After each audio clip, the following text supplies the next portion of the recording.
அனைவருக்கும் வணக்கம். எல்லாரும் நல்லா இருக்கீங்களா? நல்லா இருப்பீங்கன்னு நம்புறேன்.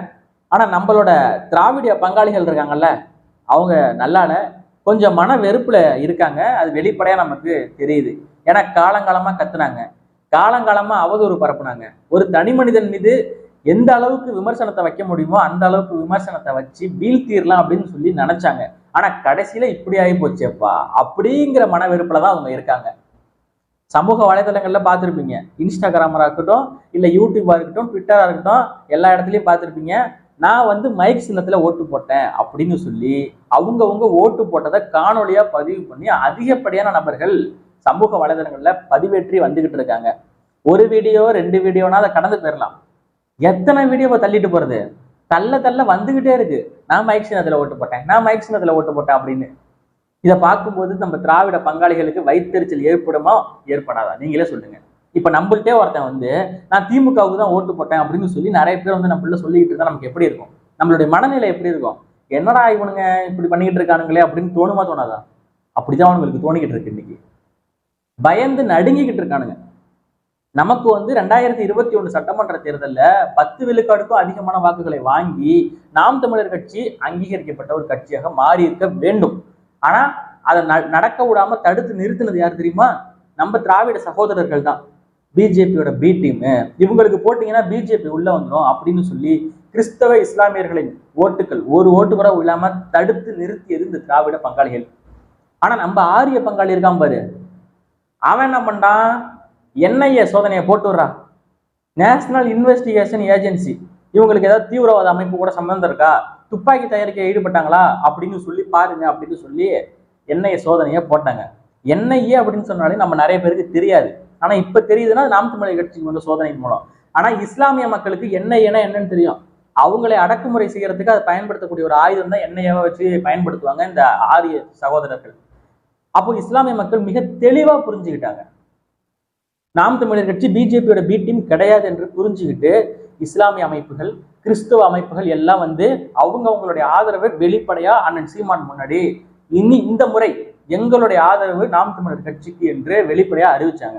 பழனி பாபா பாசறையா இருக்கட்டும், கிறிஸ்துவ அமைப்பு எல்லாமே வந்து அணி அணியாக இணைந்தாங்க. அப்போ பாத்தீங்க அப்படின்னா கடந்த முறை நாம் தமிழர் கட்சி 2021 சட்டமன்ற தேர்தலில் வாங்கிய வாக்கு விழுக்காடு 7% வாக்குகளை நாம் தமிழர் கட்சி வாங்கியது. கமலஹாசன் மக்கள் நீதி மையம் வந்து 4 விழுக்காடு வாக்குகளை வாங்கினாங்க. எதுக்காக அந்த 4 விழுக்காடு ஓட்டு போட்டாங்க அப்படின்னா, திமுக அதிமுகவுக்கு மாற்றாக கமலஹாசன் இருக்கிறார் அப்படிங்கிற பட்சத்துல 4 விழுக்காடு வாக்குகளை மக்கள் நீதி மையம் வாங்கியது. இப்ப அந்த 4 விழுக்காடு மக்கள் நீதி மையத்துக்கு உழுவாது, நாம் தமிழர் கட்சிக்கு தான் உழுவோம். இது உறுதி. 7 + 4 11. கடந்த முறை 2021 சட்டமன்ற தேர்தலில் இஸ்லாமிய மக்களின் வாக்குகளும் கிறிஸ்துவ மக்களின் வாக்குகளும் நாம் தமிழர் கட்சிக்கு விழவே இல்லை. அப்போ அதுல ஒரு 7 விழுக்காடு வாக்குகளை இணைச்சுக்கோங்க. 11 + 7 18 விழுக்காடு. திமுகவுடைய ஆட்சி இந்த 3 வருஷத்துல செஞ்ச அயோக்கியத்தனங்கள், மக்கள் மழை வெள்ளத்தால் பாதிக்கப்பட்ட போது வரல, விவசாய நிலத்தை வேற எந்த பயன்பாட்டுக்கும் எடுக்க மாட்டோம் அப்படின்னு சொல்லிட்டு சிப்காட்ல எடுத்தாங்க, திருவண்ணாமலையில எல்லாம் எடுத்து எல்லாமே போராடிக்கிட்டு இருக்காங்க. அப்போ அந்த வெறுப்பு, திமுக மீதான வெறுப்புல மாறின மக்கள் எத்தனையோ பேர் இருக்காங்க. அது ஒரு 10 விழுக்காடு எடுத்துக்கோங்க. அந்த 10ல அங்கிட்டு 2 செதஞ்சு போயிடும் அதிமுக பக்கம், இங்கிட்டு பிஜேபி பக்கம் 2-3 செதஞ்சு போயிடும். மீதி 5 விழுக்காடு வாக்கு நாம் தமிழர் கட்சிக்கு நிச்சயம் விழுவோம். 23 விழுக்காடு 23 விழுக்காடு நாம் தமிழர் கட்சி கட்டாயமாக வாங்கும். இப்படி பண்றதுக்கு பெயர் தான் ஒரு கருத்து கணிப்பு. இப்ப நான் சொன்னதுதான் ஒரு கருத்து கணிப்பு. கருத்து கணிப்புனா முதல்ல மக்கள்கிட்ட போய் ஒவ்வொருத்தவங்களா 8 கோடி மக்கள்கிட்டையும் நீங்க யாருக்கு ஓட்டு போட போறீங்க, நீங்க யாருக்கு ஓட்டு போட போறீங்க அப்படின்னு கேட்டு பண்றதுக்கு பேர் கருத்து கணிப்பா? அப்படி யாரும் பண்ண முடியாது. அது சாத்தியம் இல்லாத ஒண்ணு. இந்த ஊடகங்கள் பண்றதுல அது பணத்தை வாங்கிட்டு பண்ற வேலை. நாம் தமிழர் கட்சி நிச்சயமாக சொல்றேன், இந்த முறை 20 விழுக்காடு வாக்குகளை தாண்டும். நீங்க வேணா எழுதி வச்சுக்கோங்க. இந்த இவிஎம் எலக்ட்ரானிக் மிஷின்ல எந்த வித அயோக்கியத்தனமும் பண்ணல அப்படின்னா அவங்க முடிவு பண்ணிட்டாங்க, 400 எம்பிக்கு மேல நாங்க பிஜேபி வென்றுவோம், நாங்க தான் வந்து அடுத்த பிரதமர், எந்த முறையும் இல்லாத வெற்றி வாய்ப்பு நான் பிஜேபிக்கு இந்த முறை 400 எம்பிக்கு மேல இருக்குங்கிறாங்க. எப்படி இருக்கும்? அவங்க ஏற்கனவே முடிவு பண்ணிட்டாங்க. இதுதான் உண்மை. இப்ப ரஷ்யாவில் புத்தின் அவர் வந்து 85 விழுக்காடு வாக்கு வாங்கியிருக்காராம். ஒரு நாட்டினுடைய மக்கள் தொகை 100 விழுக்காடுல 85 விழுக்காடு மக்கள் அவருக்கு ஓட்டு போட்டிருக்காங்களாம். இதெல்லாம் பாசிபிளே கிடையாது. அப்போ அவங்க முடிவு பண்ணிட்டாங்க, இதுதான் நடக்க போகுது, இதுதான் ரிசல்ட்னு அவங்க ஏற்கனவே முடிவு பண்ணிட்டாங்க. இதுக்கு எதுக்கு தேர்தல் ஆணையம் தேர்தல் நடத்திக்கிட்டு எங்க நிறைய பேரோட வாக்கு உரிமையை பறிச்சிட்டீங்க இந்த முறை.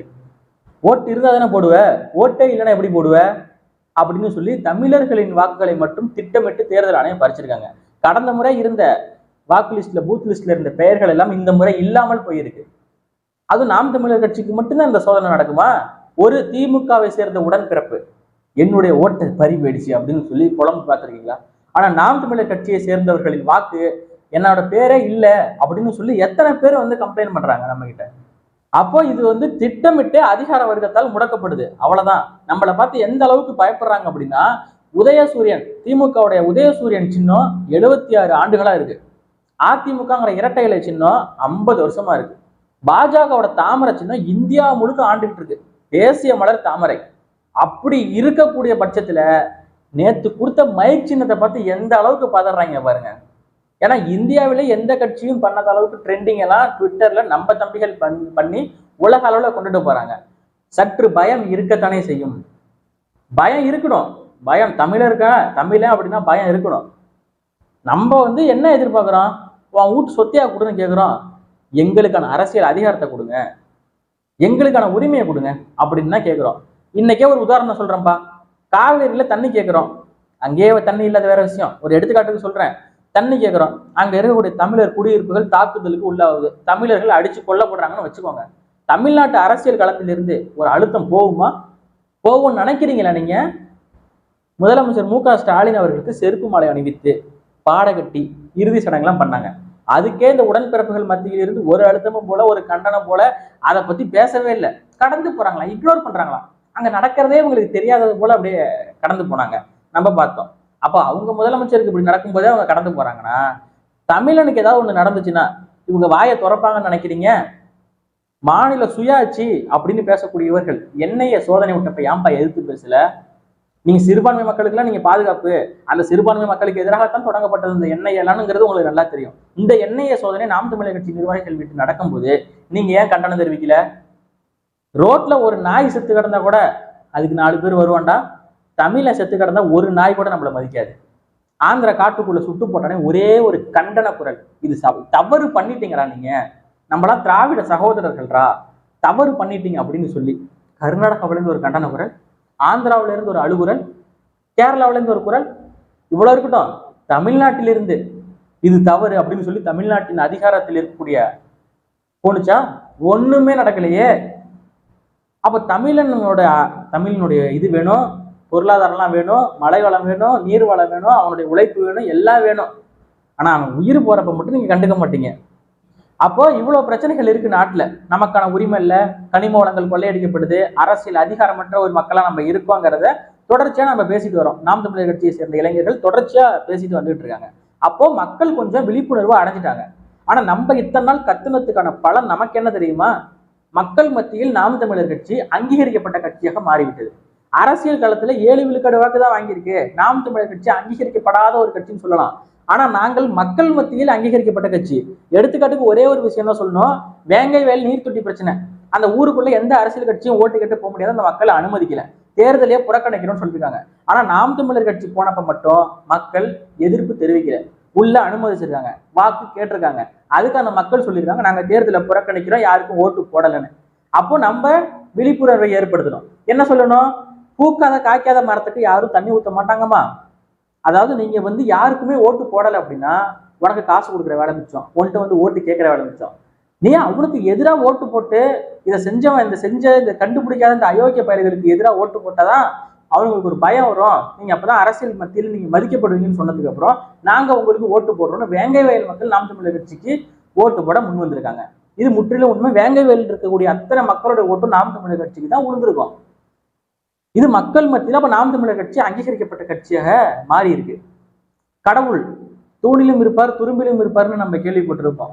அதே மாதிரிதான் எங்கும் ஒளி வாங்கி எதிலும் ஒளி வாங்கி